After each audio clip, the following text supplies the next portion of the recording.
Topic still under discussion is radio. Still with us, of course, Jeremy Mansfield, Lance Rothschild, and Omar Essack.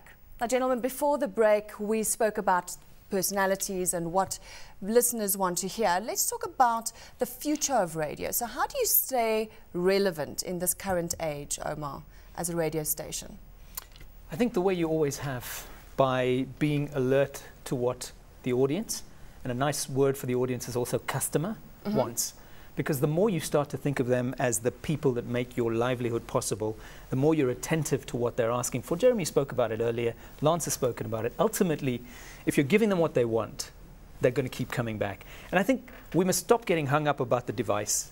You know, it may look different. It may look different in a car. It may look different in your... you can't even buy a radio set in the traditional sense of the word in Florida anymore. You can't get it. You go looking for a radio, won't get it. It's got to be mixed with your fridge, or it's got to be mixed with an alarm clock, as it always has been, or something else. But it's not about the device. It's about the connection that's going to happen with the audience. Absolutely. But now how then do you start linking, and I'm a technological moron, but how do you start linking all of these things like Facebook and Twitter and all the rest of them that are coming out of the woodwork and making them part of that medium?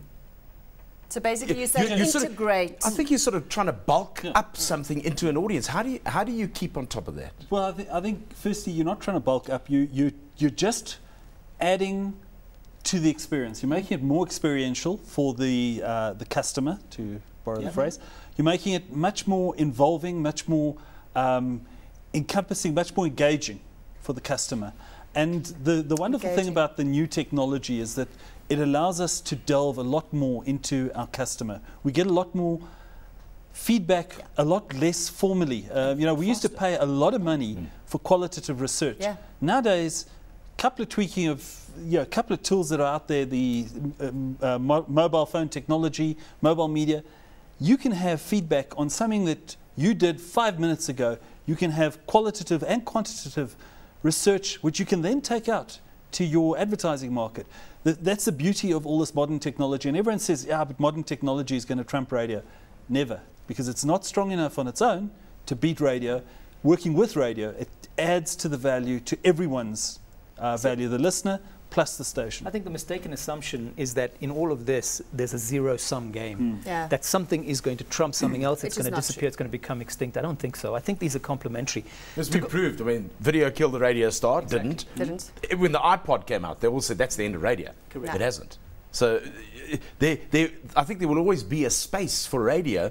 It's just how you massage into that space. How do you stay relevant and on top, and how I think to integrate, because digital needs a platform, radio needs a platform for digital, so to work as an integrated to model. talk about what Jeremy said earlier, the whole Facebook thing, etc. I mean, there's a whole thing going on one of the radio stations in Johannesburg. It happens to be ours, but I didn't want to mention it by name. They're pushing the whole Facebook thing at the moment because they realize that there are a whole range of people that come to the station's website, but there are far more people that go to Facebook. Now, how many of them can you get to play and participate with you on your Facebook page, and why would they? Probably because the CMS, the technology behind it, so much easier than your clunky stuff that you're using on your own website. So take advantage of that, and suddenly you've got this huge tribe of people who are saying, we're fans, we want to engage. And then when the radio jock, the presenter, anchor, goes in and says, here's what X is asking of Herschel Gibbs this morning. I mean, it's made it seamless. You know, there was a time when you could only take 3 people on a call because you had to move on. Now you're able to look at 500 contributions and choose 2 of those. You were never able to do that before. But they used to, I mean, on your show, email, Twitter, I mean, it's all there, isn't it? It's instant. It makes access better. So what about audio streaming? Is that an opportunity or a threat, Lance? The audio streaming is a bit limited because of the cost of broadband. You know, it's still quite bandwidth intensive. I mean, yes, it's getting more and more efficient and better, and bandwidth costs are coming down. But it is also, you know, it hasn't proved itself yet. I don't see it as being a big threat, because although you can take your station portable to certain areas, you've still got to have a device. And quite frankly, most of the modern cell phones these days also have an FM receiver. The one thing we haven't raised here, though, is we've been talking about the listener or the customer, but we've got to look at the client as well. And if you use the technology these days, like podcasting would be a perfect example, you can bolt on a customer who wants access to that client who wants to download the clip.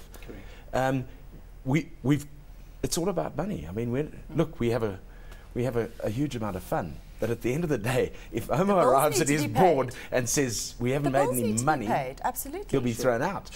So you've got to look at how to utilize the things at your disposal and how you can actually make them commercially viable as well. That's a vital part of it. We need to move on to the next topic, and that is repositioning of a station, because we've spoken about the listeners and big personalities. I know that 5FM was repositioned quite a few years ago. And what was the reason behind that, Lance? Well, in the 80s it was repositioned because it had to emerge. Well, firstly, competition was the first thing that actually necessitated a repositioning. And that, I think, drives every radio station. Is at a point they lose currency with their audience, they start falling out of fashion, and you do need to reposition. It's keeping a brand fresh. It's tweaking your brand colours, for want of a better description. And in the 80s, 5 needed to change. 702 had come up as a newbie and had really clubbed it. In 1985, 702 had 3 times 5's audience. 702 was just Gauteng, as it was then, and 5 was a national station. That was quite an embarrassment. So part of the repositioning was, what the hell are we doing wrong? And there were a lot of things that the station was doing wrong. Its production values were terrible. It didn't have any star quality in terms of broadcast. It was just a gap filler in the ether out there. It had become that way. So it was quite a strong repositioning, and it became Radio 5. It was the first radio station, in fact, at that time, to sort of 1987. We were the first radio station to advertise on television. And we just did stuff that was, quite frankly, just differentiated us from other SABC stations and made us hip and fashionable. But that was the 80s. But just a few years ago, you gave it a bit of a facelift as well, going more main market. Talk us through that. Yeah, that was after my time. So, as an observer, they were just trying to broaden their appeal and hang into a younger market. With all due respect, in the sort of mid-90s, when Highveld and the various other SABC stations were sold, those stations also came looking into 5 market. They came younger. You know, they were traditionally 35 to 49 age demographic, and they suddenly went 24 to 39 sort of age demographics, 25 to 49 age demographic. And those stations were starting to eat 5's lunch. So the station needed to solidify its position so it didn't lose anything on the bottom side. Is this what you're looking at for Jacaranda and East Coast, also to make it more diverse? It seems that way. Well, certainly when we inherited East Coast Radio from, we bought it. We paid hard money for it. Nobody inherited anything yet. We paid good money for these radio stations. Sure. I corrected myself immediately. You're right, it was a lot of money. When East Coast Radio was bought out of the SABC, the problem with the way the SABC model worked was they needed to keep them all separated from each other. So the way Radio Port Natal, as it was, needed to be very different from Radio 5, needed to appeal to a different market segment. When we got it, it was all about, let's see what we can eat out there, what's available. And we needed to be a lot more aggressive, and we were.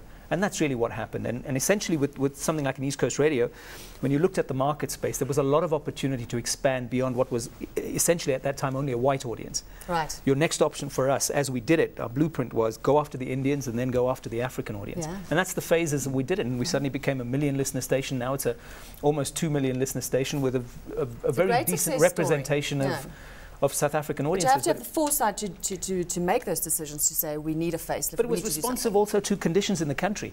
Mandela had been freed. The country was thinking differently. We were a rainbow nation, really. In the first few years, everybody was really very much thinking about the fact that we can do more together, be better together. But then the key is to stay relevant, as we said, and that's exactly what you... But we were also entrepreneurs. And that was the difference between us and the old SABC. Absolutely. And to be honest, nothing's changed. The SABC is still where it was. Correct. It's in a hole right now.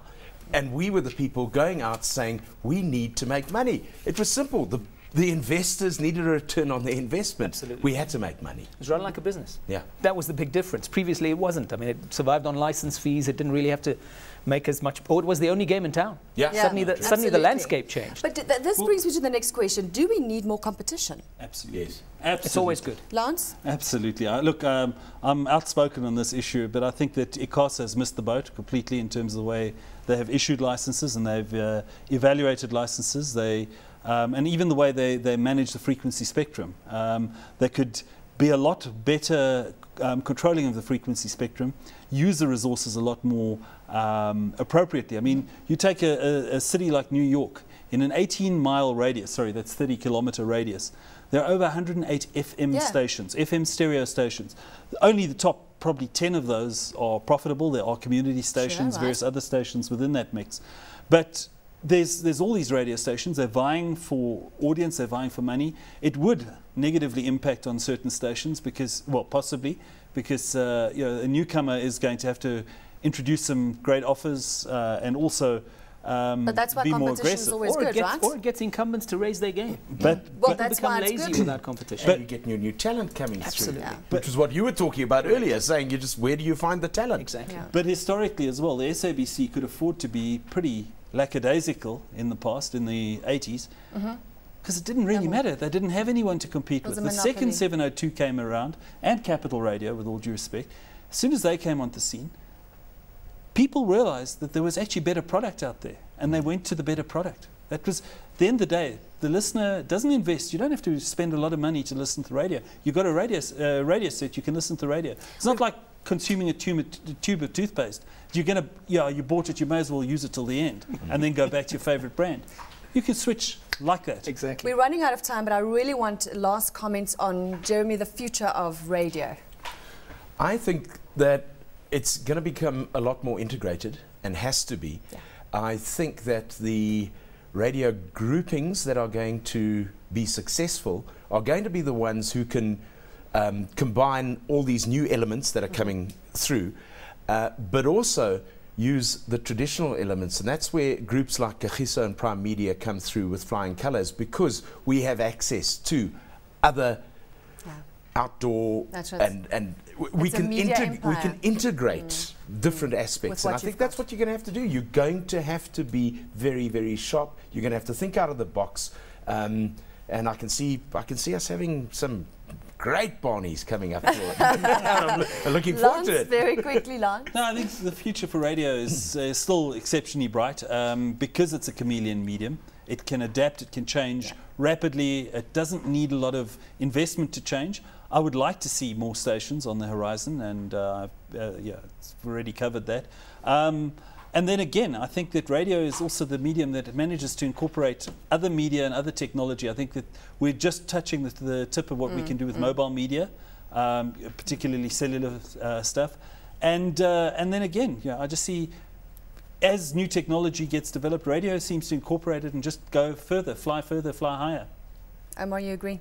I think it's about talent. I think at the end of the day, when people like Jeremy leave the industry, that's a big issue for us, because we don't have another whole plethora of new people coming in with great talent who are passionate about the medium. They have other ambitions, and they don't necessarily want to come here. They don't see this as important enough. And I think that as radio needs to reinvent itself, make itself sexy again, we've got to bring the right talent in, and the talent will drive uptake on different platforms. It's not, the platforms are fine on their own, but without the great talent to make them all work, it doesn't happen.